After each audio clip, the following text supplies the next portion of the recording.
Hello, I'm Hannah Barnes, Associate Editor at The New Statesman, and you're watching The New Statesman podcast. We're taking a break from our regular reporting of UK politics today because there is only one story shaping the world's news agenda right now, which has potentially far-reaching consequences for domestic politics and us all. By now, you'll have seen and heard plenty of reporting about the attempted assassination of the former US President and Republican presidential candidate Donald Trump. You'll have seen too that striking photograph which may well become the defining image of this US election campaign and beyond. Leaders both from within the United States and around the world have rightly condemned the attack by the lone suspect Thomas Matthew Crooks. Though President Trump was relatively unscathed, one person died and two were seriously injured. Joe Biden has called the shooting sick and extended an olive branch to his presidential opponent by way of a rare personal phone call and an offer of increased security support. Sir Keir Starmer has also spoken with Donald Trump and condemned the violence. But now the fallout begins.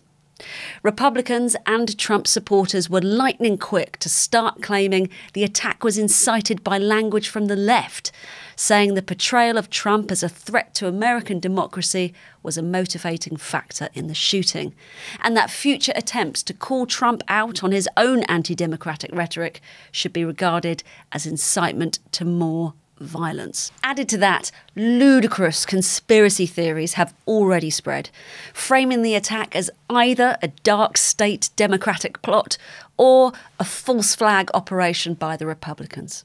So the question we're asking today is, what on earth do the Democrats do now?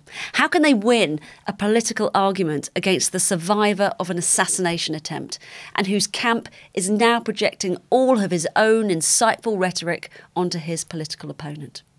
I'm joined by three New Statesman writers who are going to help unpick this with me. Our senior editor for global affairs, Katie Stallard, author and documentary maker Phil Tinline, and the journalist and lawyer Jill Filipovic. Katie, bring us up to date, please. Where are we now? What's the mood like in the US where you are? I would say we're moving beyond the immediate shock of what has happened into, I think the dominant themes today are the security lapses here. There's a massive focus, particularly if you look at right-wing media. If you turn on Fox News, it's all about how did this happen? How was somebody with a high-powered rifle able to get onto a roof 150 yards from Trump and take a shot? So there is massive fallout for the Secret Service. There have been calls really from right after this happened for the head of the Secret Service to resign, and we're going to see congressional investigations into how this was able to happen. That's one strand.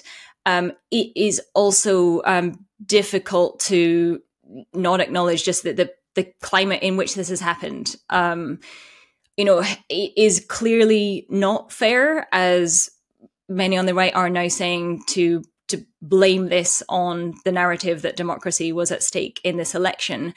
But we are in a climate here where the extremes on both sides believe the absolute worst about the other and believe that something like this was possible by each of their respective bogeymen. So it was really striking to me that the response that you saw just, within hours of this happening was where conspiracy theories were starting to trend. You saw the phrase on Twitter, registered Republican, when it came out that the suspect, Thomas Crooks, is a registered Republican. There were hundreds of thousands of people repeating the idea that this must be a false flag, that because that image that you saw was so powerful and because this is so helpful to Trump politically, that maybe he staged the whole thing. He always knew they weren't going to get him. They were just going to shoot very close to him, and he had the camera angles set up and he knew what he was going to do, and that is why he was able to respond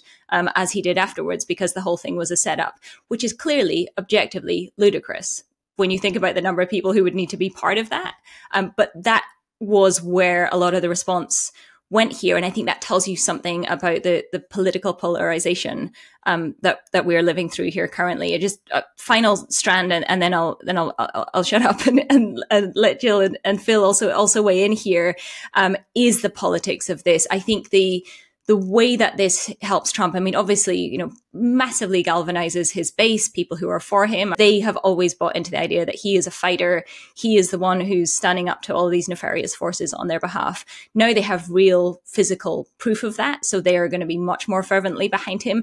But I think the broader issue is this narrative Trump has used for this election of strength versus weakness. It's the narrative that, you know, the country is going to the dogs, it's breaking down, there's violence, immigration's out of control, your family is at threat, the economy's falling apart. You need a strong leader to bring this together. And that's what he offers compared to what he says is the weakness of Biden. And I think that's that split screen response of Trump, you know, fist raised, American flag behind him, shouting fight, versus Biden's reading an autocue, not particularly compellingly, stumbling over his words. You know, I think that is where this really helps him politically. This really just hardens that sense that Trump is strong, Biden is weak. And I think that's where that can be really valuable for him on the margins that will decide the election. Coming on to the Republicans and Trump's response in a moment. But Phil, it's interesting. President Biden said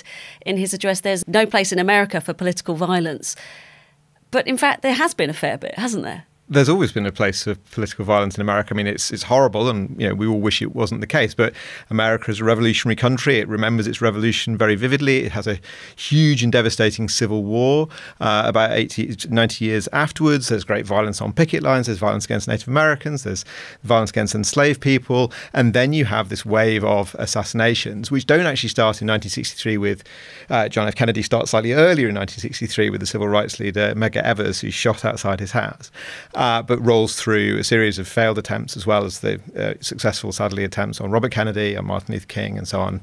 And after Reagan in 1981, it kind of peters away. Karl Rove has been referring to that period and hoping we're not going back to it. But no, there is a definite gap between, you know, as with every country, right? But perhaps particularly sharply with America, between the ideal of the country, where there is no place for violence, and the reality, where there manifestly is. And that gap between reality and an ideal world is actually one I think that awfully is reflected in the way that conspiracy thinking works. Conspiracy thinking has a kind of dark, ideal, perfectly organised way that the world works. Actually, you know, as in the country as a whole, it's messy and difficult and complicated, and it has lots of loose ends and accidents, and you can't just make sense of it with one simple explanation about power, whether it's good or bad. Jill, the Republicans and Donald Trump's response seems to be to blame these obviously awfully insightful words, inciting violence by the Democrats, by, some would say, just telling the truth about Donald Trump, that he is a convicted felon. I mean, what do you make of this argument? I mean, to us observers, OK, we're left-leaning here, but it would seem, in fact, if you were to study the rhetoric of both presidential contenders, one is far more violent than the other, and that would be Donald Trump. That's right. And people have studied the rhetoric of both presidential contenders, as well as actual political violence in the U.S. The news site Reuters did a look at political violence between 2021 and 2023. And what they found is that the majority of that violence was committed by right-leaning people. It doesn't mean that people on the left never commit political violence, of course. But in this moment in time, in this era, in the United States, political violence is a much more acutely right-wing problem. In that same period of time, 2021 to 2023, Reuters identified 14 politically motivated murders. 13 of those 14 were committed by right-wing people. So the Republican argument that it's the left that's violent, that this is the culmination of this inciteful language from Democrats, is not just hypocritical. It's kind of this like through the looking glass made up universe. Donald Trump has also said many, many times that Joe Biden is a threat to America. That if Joe Biden is elected, America as we know it is over. That Joe Biden is a threat to democracy. You know, Marjorie Taylor Greene, who's a U.S. Congresswoman from Georgia, got on Twitter in the last 48 hours and accused Democrats of being pedophiles and murderers. You know, you actually do not hear that kind of rhetoric coming from elected Democrats. So I think it's important, obviously, to say heated rhetoric, violent rhetoric, this kind of hyper-polarizing rhetoric is often tremendously unhelpful, to put it lightly. I do think that words can have outcomes. Words can foment violence. I think we saw that on January 6th on the attack on the Capitol. But I think what we're seeing Republicans do right now is essentially say this only works in one direction. The words of Democrats can foment violence, but we are not going to take any responsibility for this whatsoever.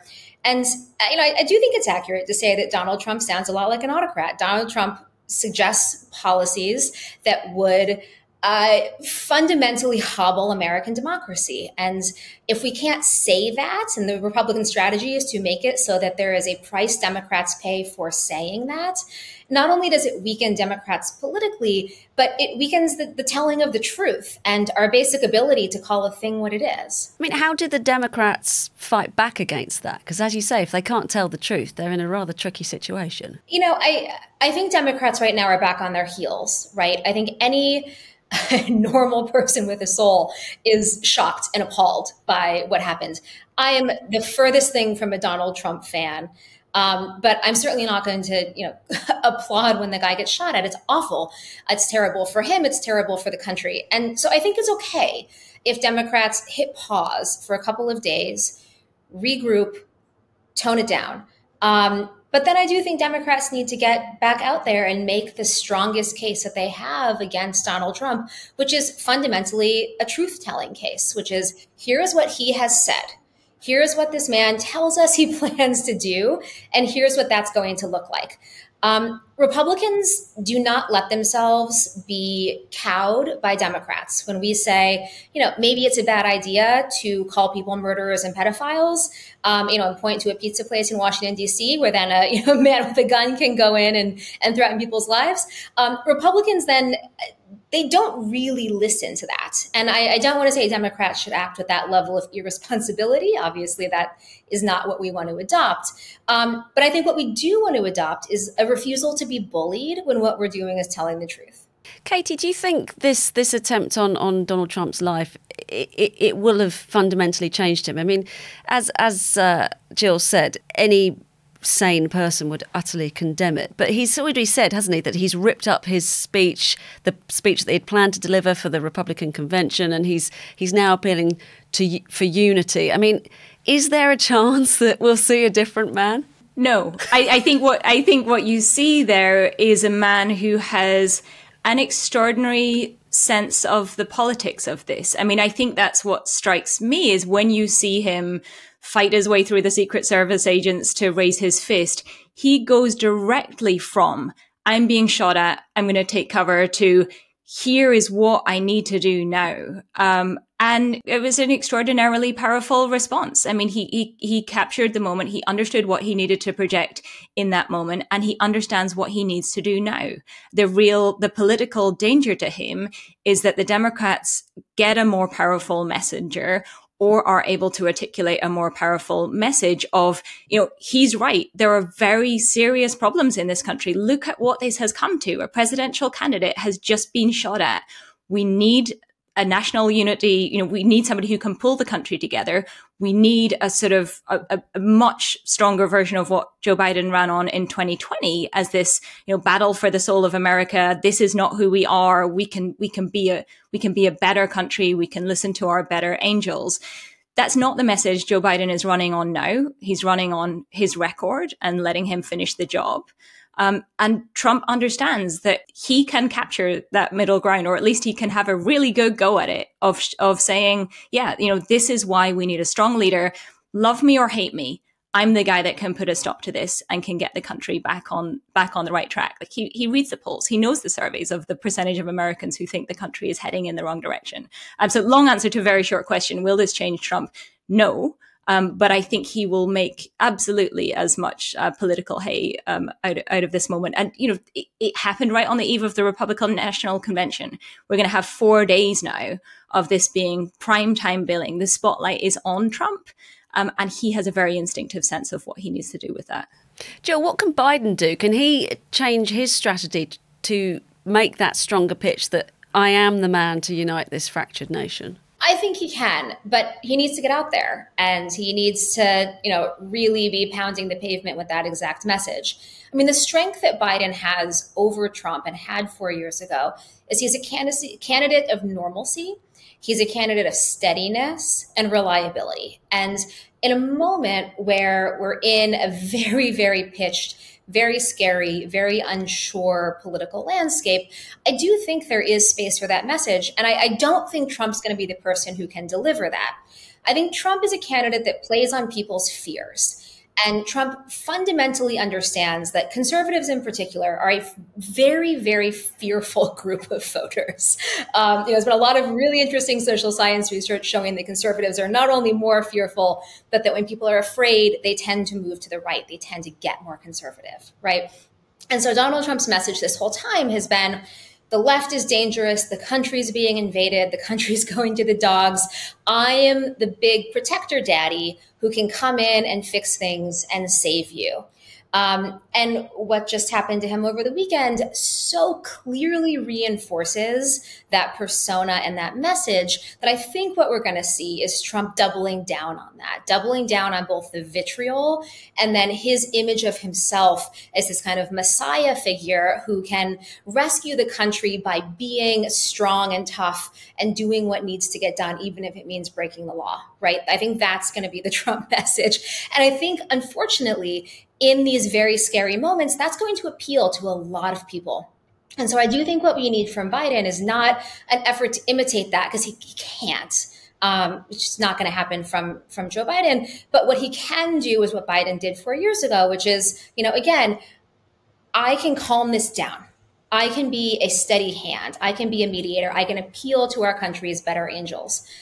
I still think it's a bit of a long shot, but I think if the candidate's going to be Biden, then that's really the only path for him. Phil, do you think part of that calming down, saying that I can bring the country together again, is to acknowledge the conspiracy theories and dismiss them, or just to ignore them completely? I mean, you've written extensively about conspiracy theories, particularly around JFK, but how do you see that playing out? Well, I mean, he has tried to take that on in his, not, as you said, not particularly charismatic auto-cued broadcast about, saying that it wasn't, he didn't organise it. I mean, this is the problem with conspiracy theories, right? You can't win, because if you ignore them, they blossom, and if you fight them, they also blossom. So you have to try and sort of change the conversation. I mean, I think one of those, just picking up what you were just saying, I think, somebody said that, and this is obviously true, that, the president to some extent embodies the country in no time more than at a moment like this. A Republican strategist said yesterday that in that moment he became America. Well, if America is an old, injured conspiracist yelling, fight, fight, fight, do all Americans want to be that all the time? I mean, there is something of the Biden, come on man thing, which was one reason that he was selected 4 years ago, which would sidestep it. So you have to kind of try and go sideways from it. If you get in a sort of polarization loop, just as with politics per se, if you're reflecting backwards and forwards, it's very hard not to generate a kind of counter-conspiracy theory, and that's exactly what we've seen in the last 24 hours. So you have to kind of come at it from the side, but it's very difficult to do. Jill, is there any way of looking at it that, although abhorrent as it might be, is there in any way this could be seen as useful for the Democrats? I mean, Biden's had a terrible few weeks, really dodgy performances in the debate, and then subsequently has failed to win over critics. Is this a moment for them to pause, reflect, perhaps change direction and use it to their advantage? I hope so. I think what we're hearing in a lot of the early reporting is quite a bit of defeatism from Democrats, which I find tremendously frustrating. It's July. Right. The election is not until November. There is much that can happen between now and then, and there's much that Democrats can make happen, including, hopefully sooner rather than later, if it's going to happen, replacing the candidate.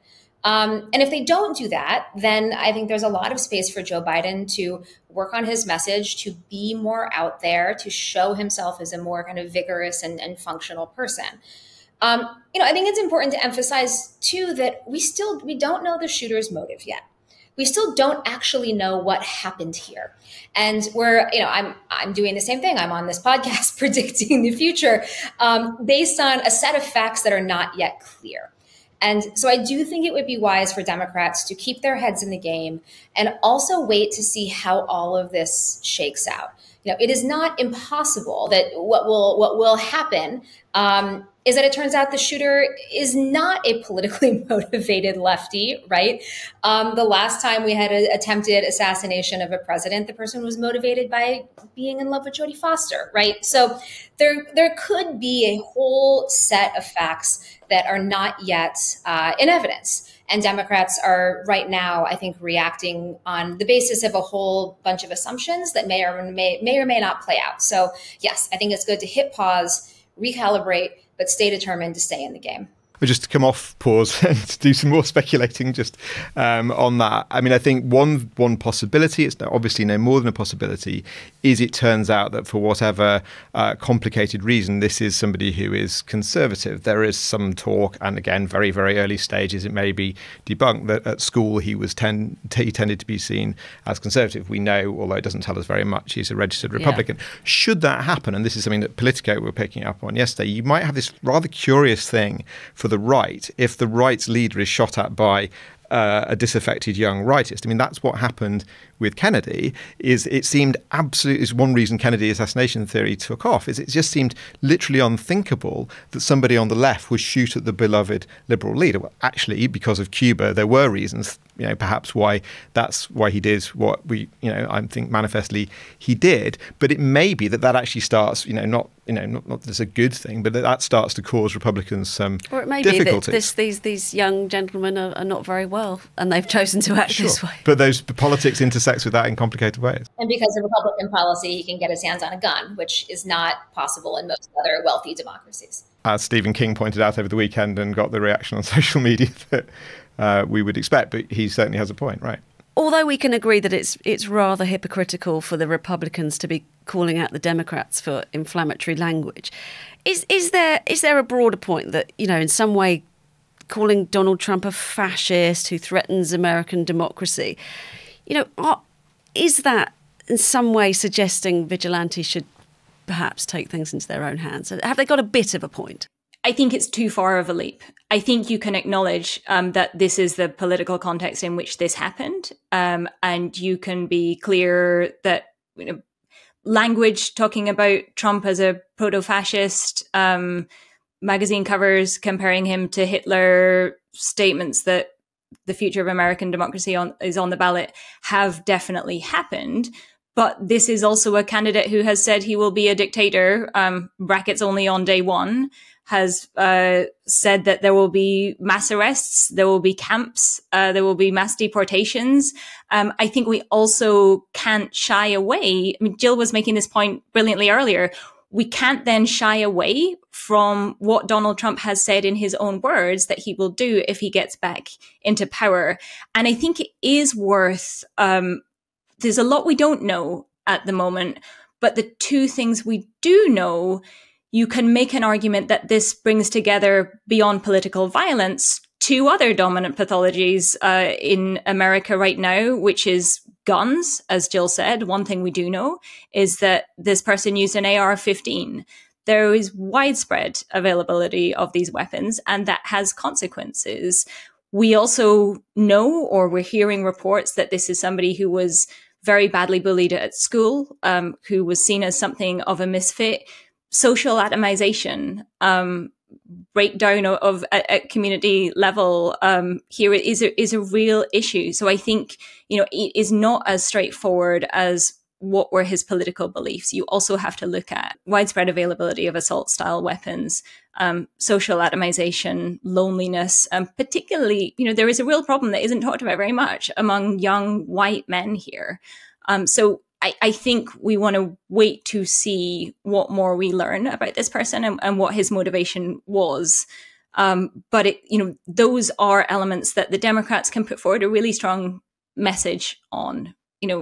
There is a way to pivot straight from everything Trump says about how the country is breaking down to say, Donald's right, this country has massive problems. The answer to this is not more Donald. The answer to this is a grown-up. There was a great Saturday Night Live sketch during the last election where the slogan from the Democrats was, "Make America not on fire again." There is a way to have that be the message of, is this what we want for the country? There are massive problems, but the answer to this is not to double down on where the problems are coming from. Do you think we can draw parallels in some way with the UK? I mean, thankfully, we don't have guns widely available. But, we've just elected a Labour Party led by Sir Keir Starmer, who throughout the campaign was branded as boring, dull. But actually, it was kind of what we needed. We need someone who can bring people together, increasingly fractured society, and fix the many, many things that are broken. Do you think, I don't know, is that a parallel that can be drawn in the US? I think there would be great receptivity for somebody who can sell a really positive, hopeful message of, I hear you, you're frightened, you feel things aren't working for your family, you feel you need to go out and get a gun, you're buying into the messages of societal breakdown, how are you going to defend your own home and castle? We can be better than this. This is America's past in a very real way. It doesn't have to be its future. You need Barack Obama hope over fear message. You need that message every day from now until November. And that is what is lacking at the moment, is somebody who can make that message. Because you have someone on the one side who's saying, fear, fear, fear, the country is breaking down, elect a strong man. That's how you get to an autocratic leader. You need somebody on the other side who can say, this is not our future. Here is how we can change this. Here's how we can turn this around. Jill, you're nodding along. Yeah, I agree. And I wish the Democrats had that candidate on the ballot. I do think that Biden can adopt that stance, and he certainly should. I was nodding in part because, God, what I wouldn't give for just like a good, boring, young enough candidate to bring a little sense to American politics right now. And, instead, Joe Biden is obviously a very sensible candidate. He's been, I think, a really phenomenal president. But his weakness this entire election cycle has been a sense that he is weak.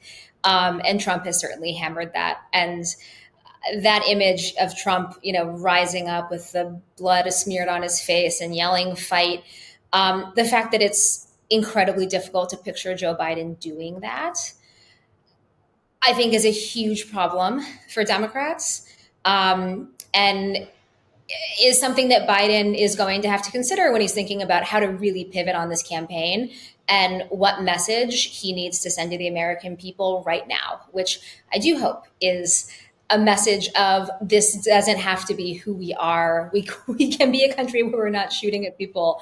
I still think it's a bit of a long shot, and let's see if he does it. I do think there is quite a hard cautionary tale in this for Britain, not just because of guns. Obviously, we are very lucky, and that's because of politicians doing certain things, that we don't have guns in the same way. But there is also the fact that, as you've been suggesting, one way to try and take the heat and the poison out of this is for democratic politics to show that it can make people's lives better, not just in terms of how the Constitution is organised, but in terms of money in their pockets, a sense of security, a sense of pride, all the things that we talk about all the time. And I do think that, given what you said about the febrile, quite angsty nature of our election, it is quite clear that if Keir Starmer's government can't show that it has done that, then 5 years down the line, reform are waiting. Now, reform is not exactly the same as Trump, but we know the personal links there and so on. And the really difficult thing is that it strikes me, looking at it from over here, that some of what you've been describing, both of you, Biden has actually tried to do. He somehow hasn't managed to nail the achievement to his administration. And that's a really tough lesson, I think, for Starmer. Every time there's an infrastructure project that the government has done, it should have Union Jacks all over it with a big sign on it saying the government did this for you. But also, I think one of the important things to do for anyone's politics is that when a politician of any stripe is attacked, everybody must call that out as totally wrong. Sure. And we've had two MPs murdered in this country of, one Labour, one Conservative. Absolutely rightly, the entire political class, as did the public, called that out as absolutely awful and disgraceful. Whereas actually, when horrendous acts of violence have been targeted at the Democrats in very recent memory, in fact, we've had Donald Trump laugh at it. And of course, there's no way to excuse what's happened to him in the last 72 hours. But this creates an environment where violence is seen to be okay. Yeah, and I think that's part of the hypocrisy here, right? And the bizarreness of this kind of alternate reality that Republicans are currently trying to convince us that we're all living in. When unwell man broke into the home of Nancy Pelosi, who is the former House Majority Leader. And I cracked her husband's skull open and nearly killed him. Donald Trump turned it into a joke, and his audiences laughed at it. And his son tweeted out a Paul Pelosi Halloween costume, which was, a photo of a hammer and a pair of men's underwear, right? So that turned in a horrific attack that could have very, very nearly did kill Paul Pelosi, turned it into a punchline. When Michigan Governor Gretchen Whitmer was the target of a right-wing kidnapping plot by kidnappers who echoed a lot of the language that Trump was using, targeting Whitmer specifically. I mean, Trump also made light of it and then suggested that Whitmer wasn't, grateful enough to him and his administration. So we have seen, a lot of right-wing political violence. And what we have not seen is the kind of reaction on the right that we're currently seeing on the left with regard to Donald Trump. And that's not, of course, to say that the left should then lower the bar, right? I think the way Democrats are acting right now is entirely appropriate. We should all be coming together to say this is horrific and shouldn't happen. But I would hope, I'm skeptical that this is the case, but I would hope that this would be a moment for Republicans and conservatives to reflect on how they've behaved in the past, not just in terms of insightful rhetoric, but in terms of the level of empathy and basic humanity that they've shown when it's their political opponents on the receiving end of this violence. Katie, can you help us end on a positive note? I mean, I'm not sure it's positive. I wanted just to double back on what Phil said then about the economy and people feeling that the government and the system is working for them. I drove past the other day on a highway here a sign that said, paid for by President Biden's bipartisan infrastructure legislation. There are tremendous efforts in this campaign to say, look how good the economy is, which are borne out by the macroeconomic figures. The problem is if people, and particularly people in the, now it looks like just 3, it was 6 swing states, but realistically now potentially as few as 3 swing states. If individual people in those states do not feel that the system is working for them, that the economy is not better than it was 4 years ago in the question Reagan asked Carter in their presidential debate, then that is what they are going to vote on. So it's not for a lack of trying to make that case. It's that Biden is really struggling as the messenger. And I think this changes the climate. It creates the real risk of more political violence, but the economy is still, I think, the election is still going to be decided on what it was going to be decided on, which was, do people think things are getting better or worse? Do people feel better off? Do they feel worse off? And if Trump is the person, albeit self-servingly, hypocritically, and a lot of the case based on what are clear lies, if he's able to make that case more strongly than Biden, he is going to be the president again. And we are going to remember this moment, but Biden was already losing. And I think there is an argument that this just puts him further behind. That's not the optimism and the hopeful message that you asked me for. I'm sorry, I did my best. Sometimes we have to accept realism over optimism.